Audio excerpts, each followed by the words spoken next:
What's up, Noel Nation? This is Jesse from Plant the Spear here, and I want to take a few minutes to talk about this transfer quarterback situation. The portal is open. There's some names coming in, and two of those are some of the top quarterbacks available on the market right now that are going to be in Tallahassee this weekend. When you talk about Cam Ward and DJ Uyunglele, hopefully I said that right. We're going to use DJU from now on, from here on out. But I think the question that you have to ask yourself, because there's been so many opinions since this has came out that these guys are visiting. Do you need to take a transfer quarterback? Who do you want? Who do you like? And there's been a lot of varying opinions on these guys. So I'm going to try and do like a rather quick video here to just kind of break down why I think DJU is your most likely and the guy who you can have some success with. I think you need to take one, and I think he can be one that you can win with. So I think you can win with both, to be honest. But with that being said, let's start with, do you need to take a transfer quarterback in the first place? And I think the answer to me is yes. I think either one of these guys immediately raises your win floor because of the experience that they have, the proven production that they have.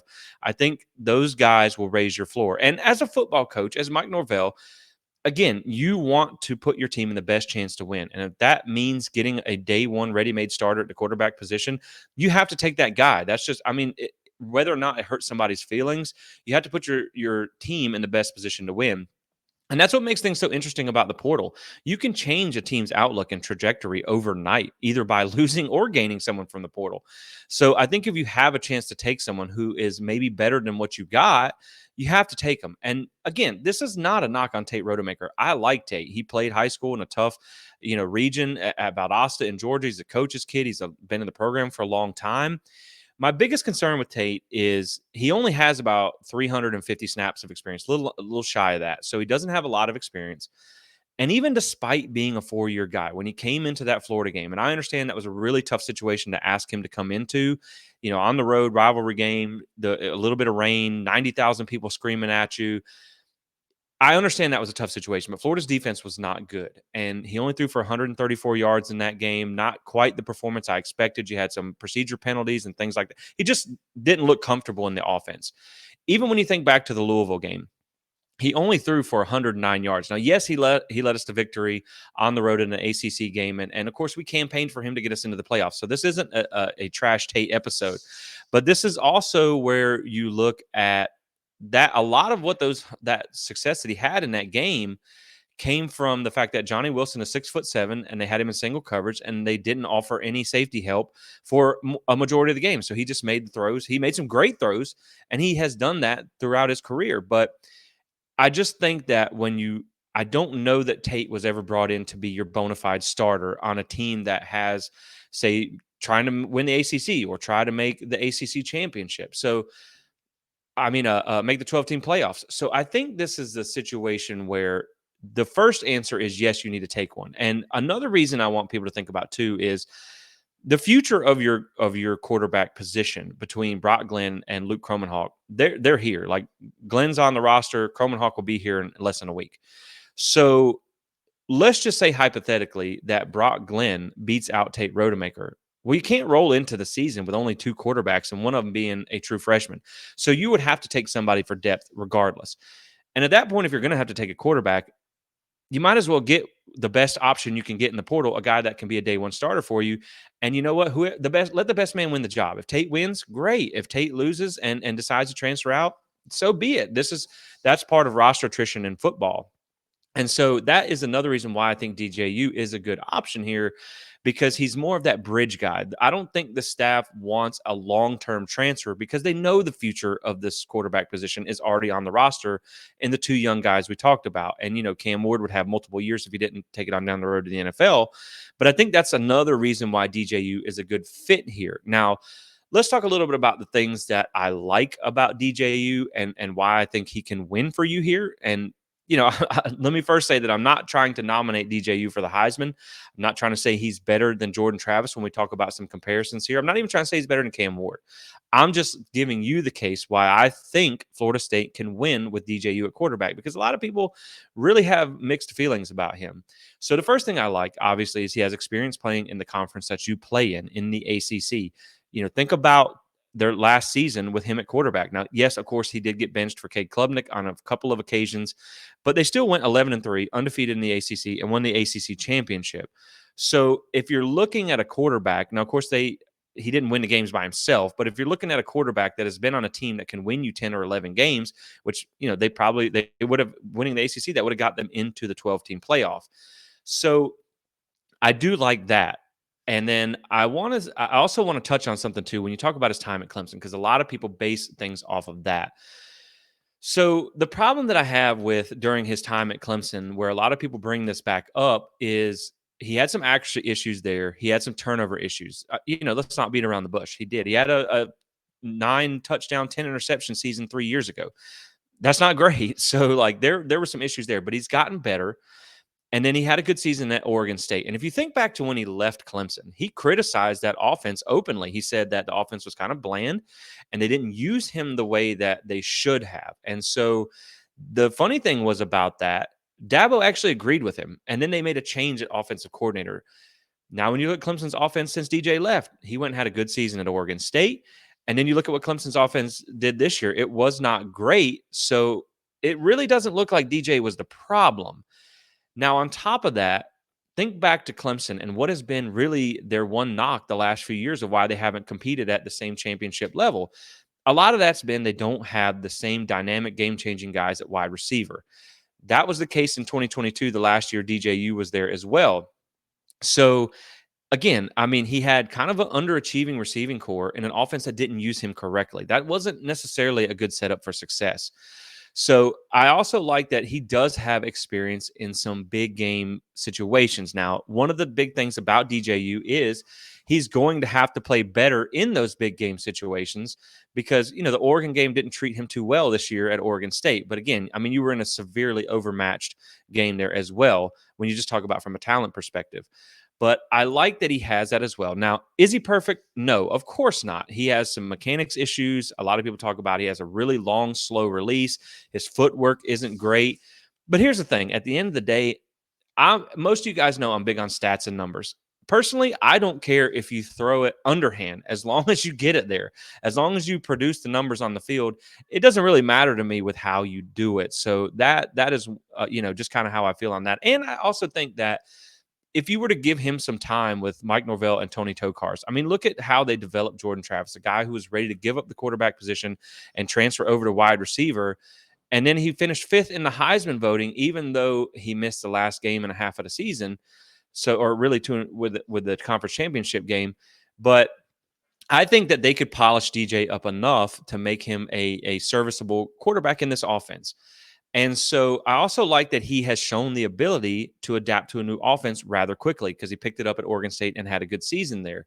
So all of those things are some of the reasons why I like DJ just as a quarterback in general. And I also think that when you look at a guy who's 6'4", 252 pounds, he also gives you that dual threat ability. But not only that, he's built for that running quarterback position. He's more durable with that large body, that body type, and he's built like a tank. You know what I mean? If you want to say like it is, and you see what running quarterback did for this offense last year. Jordan didn't run a lot because he was nursing some injuries. He wasn't healthy the whole time. But when he did decide to run the ball, it really opened this offense up and it really changed things. So I definitely think that is a big bonus for him as well. Now, that doesn't mean Cam Ward can't give you some athletic ability to extend plays and things like that. But when you talk about just from a designed runner, DJU is going to be your guy hands down. And I got some stats for you in just a second. So, yeah. And then I think in that same sense, you also have to think you're going to have a lot of new faces on the offensive line this year as well, with some guys hitting the portal and things like that. So that running ability, and that this also goes for Cam Ward. This is more of taking a guy who's a dual threat versus necessarily keeping Tate Rodemaker back there, who's, he's not a statue, but he's not the most elusive guy. So I think that the dual threat ability is a positive to begin with behind an offensive line that you're not really sure how they're going to look this year. So I think the debate really comes down to who do you take? And I think when you look at Cam Ward, and look, guys, this is the reality of college football nowadays. Cam Ward is going to come with a higher price tag. It's already been rumored that you're looking at somewhere in the $1 to $2 million range. And he did visit Miami before he visited Florida State. And Miami may be in a position where they're willing to pay that because they need to win right now. That new car smell has come off of that coaching staff. They haven't had success on the field.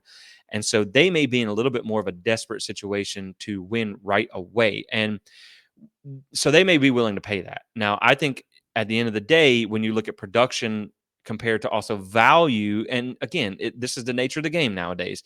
I think if you could get DJU for significantly less, I think you have to look at that option. And so we're gonna just kind of approach it from that standpoint as well, because right now, when you read between the lines, I think DJU is the more likely to land at Florida State. But again, I think when we're talking about Cam Ward versus DJU, and say we've already decided that we're going to take a quarterback, um, when you look at Cam Ward, he's probably more of your high ceiling guy. He can probably become, with some, working with the staff, he can be essentially a Heisman contender, maybe a Heisman winner or something like that at Florida State. You may also have a little bit of a lower floor. I think DJU is kind of more of like your safe bet, right? You can he can be one of those guys where he's probably not going to be a Heisman winner, but he can come in. He's got a lot of experience. He's played in this conference. He's played in these games. He can stabilize the ship and give you the production that you need. So that is what I like about him. And a lot of people talk about Cam's numbers. He threw for over 3,000 yards this season, 3,700 yards in that offense. But you also have to remember that he threw the ball almost 150 times more than DJ did, because they run that air raid offense. So, yes, his numbers look great. And when you talk about Cam Ward, so he's an exceptional athlete. Almost has the same body build type as Jordan Travis when you look at their size and their stature. I believe Jordan was like 6'1", 212, and Cam was 6'2", 223. He has more of that pocket shiftiness like Jordan did. He can extend plays, has a strong arm, really quick release, kind of a snappy release. And again, although they run the air raid offense at Washington State, they did a lot of the same things that Florida State did when you talk about the route trees and what they asked him to throw. And again, so this guy is a lot like Jordan Travis as a player. But the thing is, when you look at a couple of the things that really make me step back on Cam, and again, this is not to say that he can't be a good quarterback and things can't get cleaned up, but he has, and this is according to PFF, where I pulled the stats from, and their numbers sometimes will look a little bit different than what you see on ESPN or what have you. But they have him down as being sacked 40 plus times in each of the last two seasons, not just one, 40 plus sacks in both of the last two seasons. Now, I know a lot of that is running around, making things happen, but that's a lot of sacks. That is a ton. So not only that, but I mean, he throws the ball almost 500 yards or 500 attempts per season. He has the last 3 years. So of course he's going to rack up a ton of yards. But the one knock besides the sacks, and that's a really big deal, especially again when you're talking about behind an offensive line that we're not sure what they're going to be. He's also accounted for, throughout his career, 46 fumbles and 30 career interceptions. That's 76 turnovers in 4 seasons. DJU, on the other hand, now he's had some turnover issues himself. We know that. But DJ has only had 47 total turnovers is in his entire career, interceptions and fumbles. He's had 47 total. Cam Ward has had 46 fumbles, so, according to PFF. So, I mean, you're talking about a 30 turnover difference. And when you look at, circling back to Clemson, when you look at what killed Clemson's offense this year, it was turnovers. It was Cade Klubnik turning the ball over at 2-3 times, sometimes 5 times in a game. And that's what cost them. Their defense was still really good, but their offense couldn't hold on to the ball. So, you get a guy who takes a lot of sacks and he's turnover prone. Is the risk worth the reward there? And to me, I actually lean a little bit towards DJ. I kind of like DJ when you talk about his experience and the value that he brings. And before we get into some more numbers here, when you talk about the Jordan Travis and replacing his production with DJU, one of the things that I do want to touch on is there's a big difference in how these quarterbacks throw the ball. DJU, we know, has a big arm, can stretch the field, can throw the ball down the field. That's one of his biggest qualities, right? So you also talk about the accuracy, and you look at just the raw numbers of Cam Ward, who has a higher completion percentage than DJU. But you also have to factor in this. So 61.1% of his passes last year at Washington State were for 9 yards or less. So, of course, his completion percentage is obviously going to look really good. Compare that to DJ, who had 57.8% of his passes go for 10 yards or more. So anytime you throw the ball, more than 10 yards down the field, when you're throwing it 60% of the time, 9 yards or less, of course your completion percentage is going to be higher. It's a less risky throw. That, I mean, it is what it is. So assuming, knowing all those things, assuming that DJ is more likely to be the guy because of the value and all that stuff, we're going to talk about DJ here. And the one thing I did want to touch on real quick with the rushing stats, this is something I told you guys about earlier. I had a number for you. So what I like about DJ is he does play in that similar kind of style of offense that Norvell has run. Does a lot of the same things that Jordan was able to do, and I like him from that perspective. We're going to talk about that in a little bit. But I also like that you get a designed runner more than just a pure scrambler at quarterback. And so here's the numbers. So when you look at DJU, he had 85.8% of his rushing yards came on designed runs.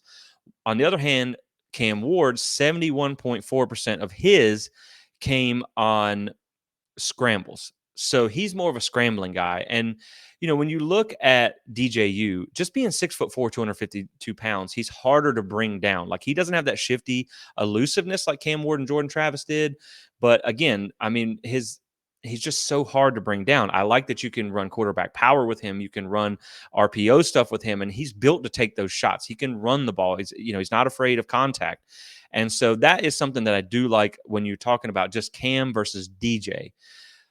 I think you can win with both, and I think Cam can be a great quarterback. I just think you can win with DJ as well, and it's a little bit more of a less risk reward, because when you talk about turnover problems with DJ really being his big knock and a little bit of accuracy issues, I mean, look at the guy that had 76 turnovers in his career.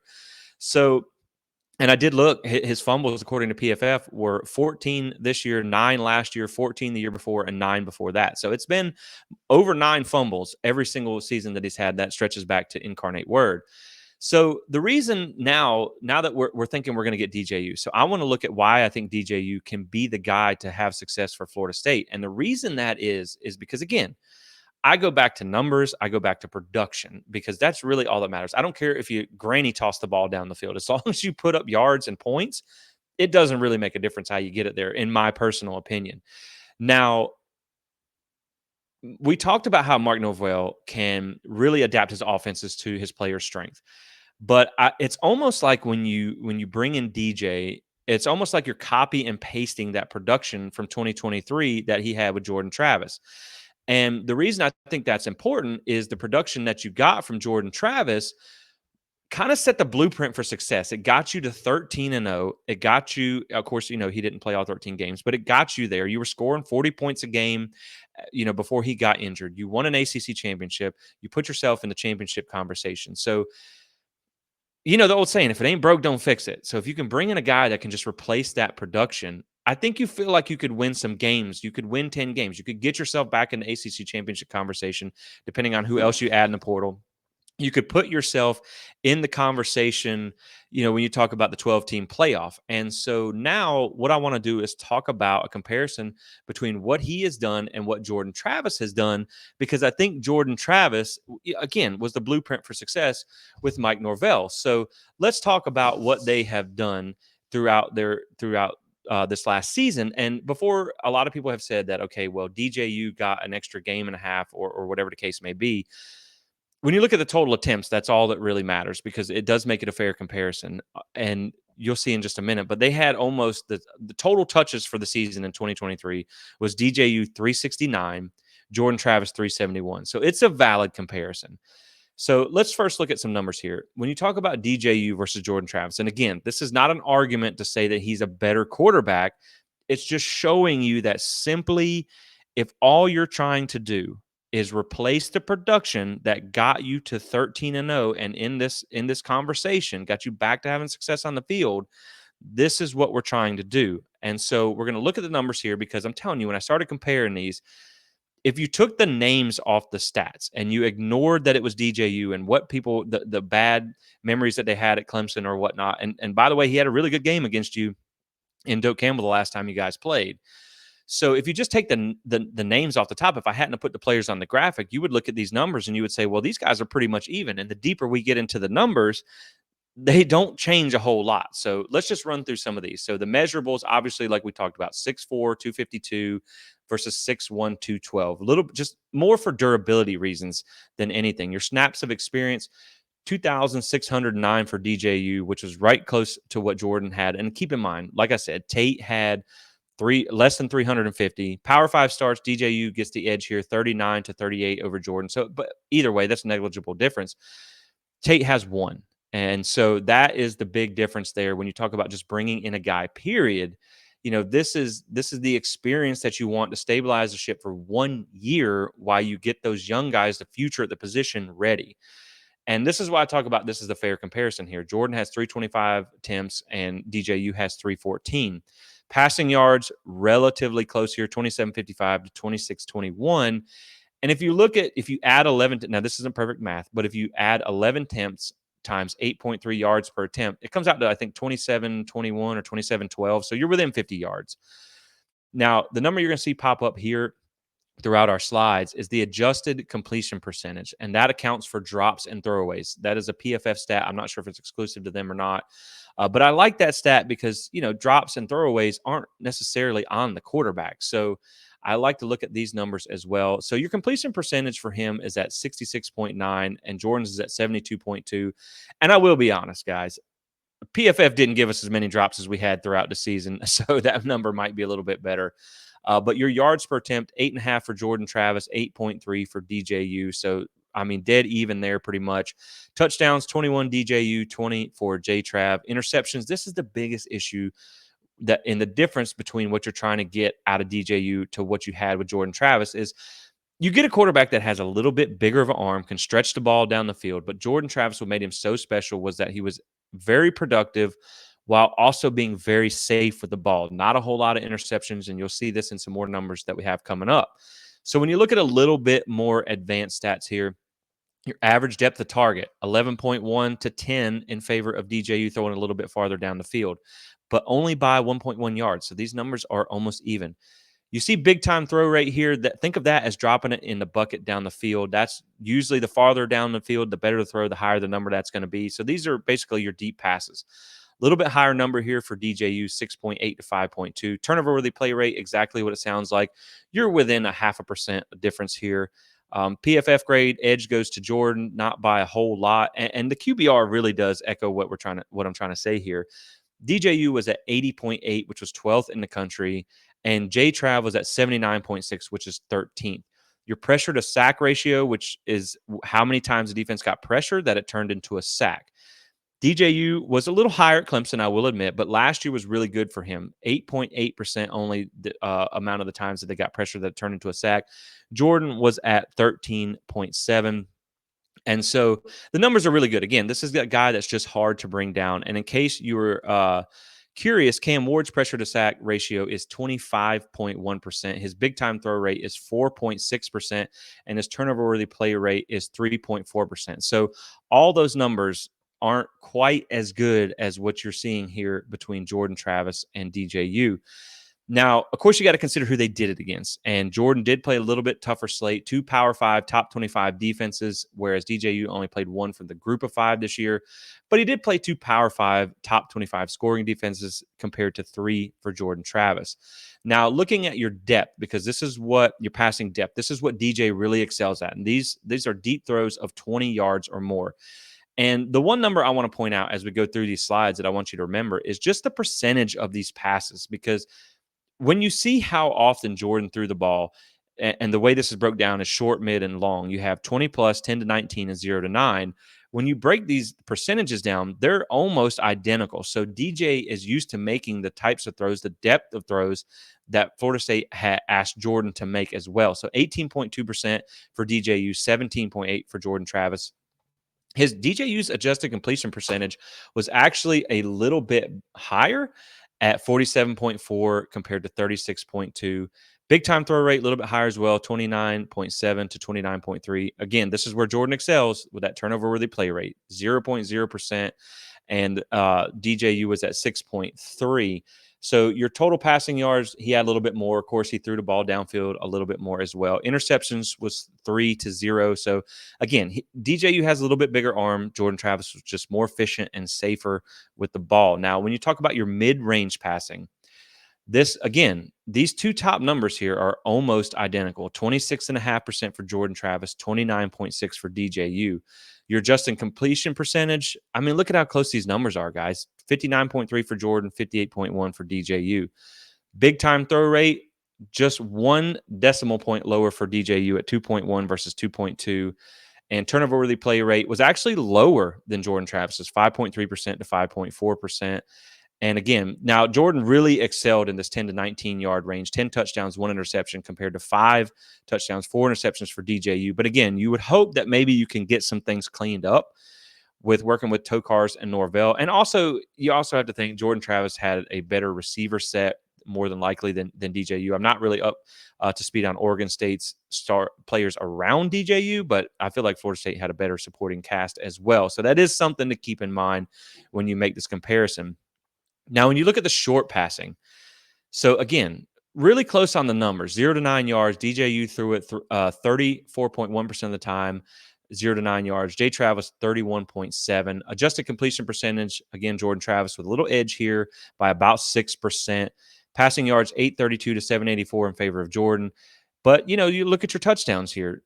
DJU had 7 compared to 4 and 0 interceptions. So again, he's got that 10 to 19 yard range. He's got to work on some things, but overall, again, he's looking pretty good here. He's looking almost like a copy and paste, like a 6'4", 252-pound version of Jordan Travis. Now, when you talk about numbers under pressure, and again, we talked about having that dual threat ability when you're looking at some new faces on the offensive line. He faced pressure a little bit more often than Jordan Travis did. This is numbers with a clean pocket, 62.9% for DJU, 71.5% for Jordan Travis. Adjusted completion percentage when kept clean, Jordan gets a little over about a 3% edge here. But again, we know he's a little bit more of an efficient passer. Big time throw rate, you get a edge to DJU, 6.5 to 5.3. Turnover worthy play rate, a little bit higher for DJU, 1.4 to 1.1. That's, again, you're just following the same narrative here. So your touchdowns, 16 to 14 in favor of Jordan. Interceptions, 2 to 1 in favor of Jordan as well. But the point is, again, the numbers are really close. You're within a percent or two on almost every metric. And I think that really does make that, it just shows you that you can get that same kind of production from him that you got from Jordan. And to me, that is simply what you're trying to replace. And of course, that doesn't mean that a few months, like we mentioned with Tokars and Norvell, can't improve on some of these things with DJU also. So now when you're looking at under pressure, DJU was under pressure, almost 10% more of his dropbacks than J-Trav. Now his adjusted completion percentage was lower when in this metric as well. But again, that's just the narrative. You know what I mean? Jordan Travis is a little bit more efficient quarterback, but it's not like it's a huge drop off. Your big time throw rate, though, under pressure was pretty high compared to what Jordan Travis had. DJU at 7.3, Jordan Travis at 4.9. And it continues on down the line. The turnover worthy play rate is almost identical, 4.6 to 4.7. So under pressure, you could almost argue that DJU was a little bit better. Now, looking at the passing concept, just to kind of continue along the lines with he can do the things that this offense asks him to do. They ran play action at Oregon State around 36.2% of the time to 33.8 at Florida State. No play action was 63.8 to 66.2. And Florida State ran a lot more screens, 22.1% to 9.2. And that also, like we talked about with Cam Ward on short passes, that is also going to drive up your completion percentage. So that does change things a little bit there as well. Now, your rushing stats, because you do get that dual threat ability, and keep in mind, these are sack adjusted numbers. PFF does sack adjusted, which I think is a better way, to really kind of figure these things out as well, because anytime you're taking 40 sacks a season, you're not going to have a lot of rushing yards. And I saw that was one of the complaints with Cam Ward. But when you look here, their attempts are almost identical, 46 to 55. The yards are almost identical, 279 to 275. The yards per carry are identical, 4.3 to 4.2. 7 touchdowns for J-Trav, 4 fumbles, 6 touchdowns for DJU, 2 fumbles. So you almost like it's kind of a give or take here. Like he's a little bit safer with the ball when he runs it, and he's a little bit more turnover prone when he throws it. So it almost evens out. And you'll see in a second when I look at the all purpose stats here.